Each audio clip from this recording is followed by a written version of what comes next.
नमस्कार विद्यार्थियों, आज हम पढ़ेंगे एंटोनिम्स और सिनोनिम्स के बारे में। कोई भी शब्द जो उसका समानार्थक शब्द होता है उसे हम सिनोनिम कहते हैं, और कोई भी शब्द जब उसका कोई विपरीत शब्द होता है तो उसे हम एंटोनिम कहते हैं। ये आपको पहले से पता होगा। और आज हम इसी श्रृंखला में 25 प्रश्नों का एक समूह तैयार करके लाए हैं। उसी क्रम में हम आज सब आगे बढ़ते हैं। सबसे पहला प्रश्न है, right the choose the synonym of the word abundant. तो अबंडेंस का मतलब होता है बहुत ज़्यादा मात्रा में कुछ होना।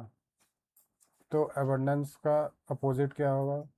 एंटोनिम जिसे कहते हैं वो होगा प्लेंटीफुल, क्योंकि प्लेंटीफुल का मतलब होता है बहुत ज़्यादा। स्कैर्स का मतलब होता है जो कम हो। एम्प्टी का मतलब खाली। रेयर का मतलब जो बहुत कम हो।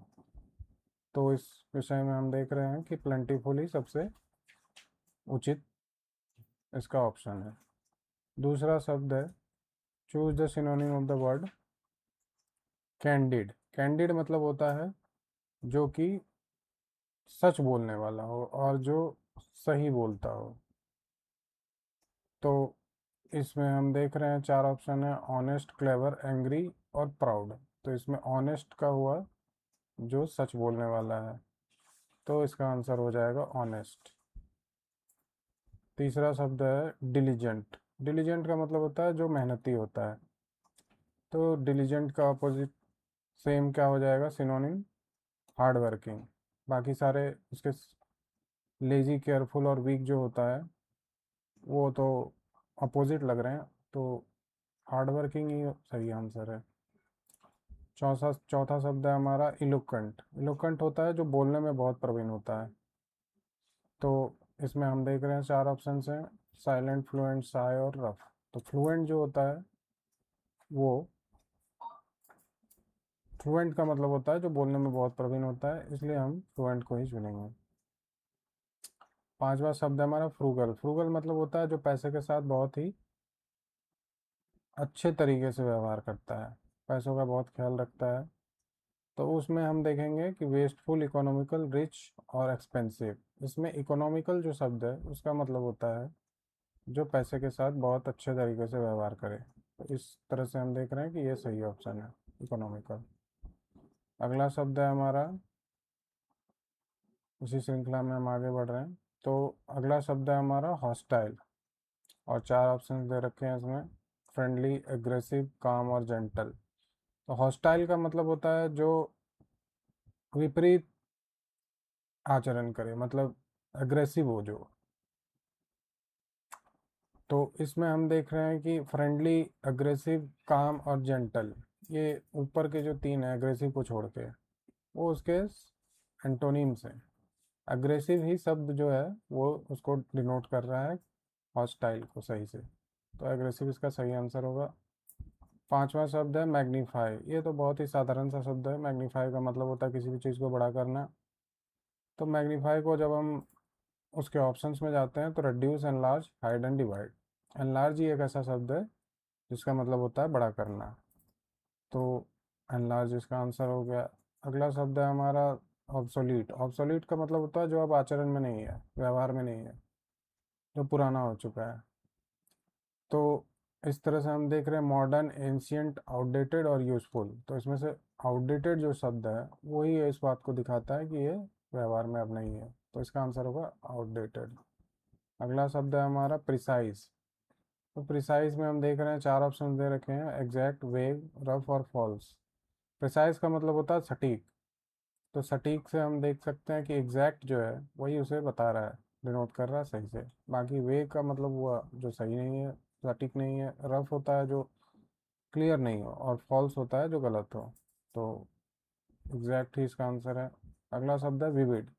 विविड का मतलब होता है बिल्कुल जो किसी भी आपकी यादें हैं उसमें जो चीज़ बहुत अच्छे से वर्णित हो, अच्छे तरीके से, साफ सुथरा, जिसे हम कहते हैं पूरी तरह से क्लियर हो।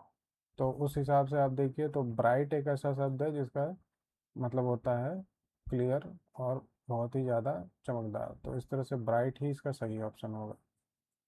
अगला शब्द है हमारा रिलक्टेंट। रिलक्टेंस का मतलब होता है किसी चीज़ को ना करने की इच्छा। मतलब किसी चीज़ को इच्छा करने का जो विपरीत वो होता है, इच्छा होती है, ना करने की इच्छा होती है, उसे कहते हैं रिलक्टेंस। तो इसमें जो शब्द दे रखे हैं ऑप्शन में हमारे, उसमें से अनविलिंग जो शब्द है उसका भी सेम मतलब होता है, जो किसी भी चीज़ को ना करने की इच्छा होती है, तो अनविलिंग हमारा ऑप्शन आंसर सही है। स्विफ्ट है अगला शब्द। स्विफ्ट में क्या मतलब होता है? जो बहुत तेज होता है। तो उसके ऑप्शंस के हिसाब से आप जाइए तो इसका जो सही आंसर होगा वो होगा फास्ट। अगला शब्द है हमारा ट्रैंक्विल। ट्रैंक्विल का मतलब होता है जो बहुत ही शांत है, कुछ भी होता है, शांति। तो ट्रैंक्विल शब्द पीसफुल हो गया, तो पीसफुल इसका आंसर सही होगा। अब है एंटोनिम्स की बारी। तो एंटोनिम्स में हम देखते हैं, पहला शब्द है एंशियंट। एंशियंट का मतलब होता है जो बहुत ही प्राचीन होता है, तो उसके हिसाब से उसका आंसर उल्टा होगा मॉडर्न। मॉडर्न इसका सही आंसर है। अगला शब्द है ब्रेव।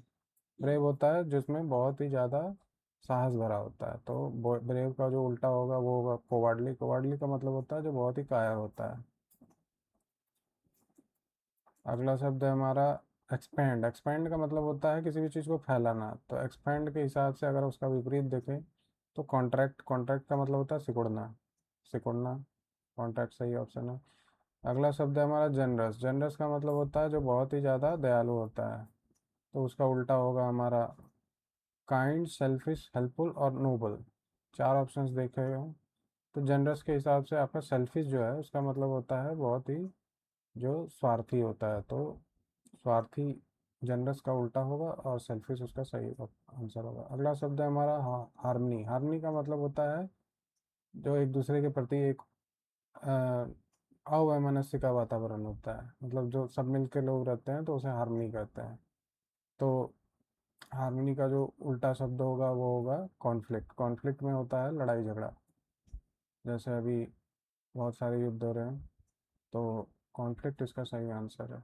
अगला शब्द है हमारा परमानेंट। परमानेंट तो बहुत ही साधारण सा शब्द है, इसका मतलब होता है जो सदा के लिए हो। तो परमानेंट का उल्टा होगा हमारा टेम्पररी। टेम्पररी का मतलब भी वही होता है जो तत्काल होता है, कुछ देर के लिए, क्षणिक। अगला शब्द हमारा स्कार्सिटी। स्कार्सिटी मतलब होता है किसी भी चीज़ की कमी, और उसका उल्टा शब्द हो जाएगा हमारा शॉर्टेज, अबंडेंस, लैक, पॉवर्टी। आपने शुरू में देखा था अबंडेंस शब्द का मतलब होता है बहुत ज़्यादा होना किसी चीज़ का, तो अबंडेंस इसका सही आंसर है। अब देखिए अगला शब्द क्या है। अगला शब्द है हमारा ट्रांसपेरेंट। ट्रांसपेरेंट का मतलब होता है जो कि एकदम पारदर्शी होता है, जिसके चारों आर पार आप देख सकते हैं। तो अगला ट्रांसपेरेंट का उल्टा क्या होगा? ओपेक। ओपेक होता है जो कि एकदम से छिपा होता है, एक तरफ से आप दूसरी तरफ नहीं देख सकते, ओपेक ग्लास होता है जैसे। हाँ, तो इसका सही आंसर है ओपेक। अगला शब्द है हमारा विक्ट्री। विक्ट्री का मतलब होता है जीत, तो जीत का उल्टा ऑप्शन आपका हो जाएगा डिफीट। डिफीट का मतलब होता है हारना। Choose the word. ये अगला ऑप्शन शब्द है हमारा ऑप्टिमिस्टिक। ऑप्टिमिस्टिक होता है जो कि किसी भी चीज़ को लेके बहुत ही ज़्यादा सही विचारों से रहता है भरा हुआ। और पेसिमिस्टिक होता है जो व्यक्ति बहुत ही निराशावादी होता है, तो पेसिमिस्टिक इसका सही आंसर होगा। Antonym rigid. रिजिड होता है जो जो बदलता नहीं है, मतलब एकदम सख्त होता है, और उसका उल्टा क्या होगा? फ्लेक्सिबल। फ्लेक्सिबल मतलब होता है जो हर एक वातावरण या विचारों के हिसाब से अपने आप को ढाल लेता है, बदल जाता है। फ्लेक्सिबल इसका सही आंसर है। एक्सेप्ट का मतलब होता है किसी चीज़ को ले लेना या उसे प्राप्त कर लेना, और एक्सेप्ट का मतलब होता है उल्टा होगा रिजेक्ट। रिजेक्ट का मतलब होता है उसे त्याग देना या छोड़ देना। यही 25 क्वेश्चन है आज के लिए। धन्यवाद।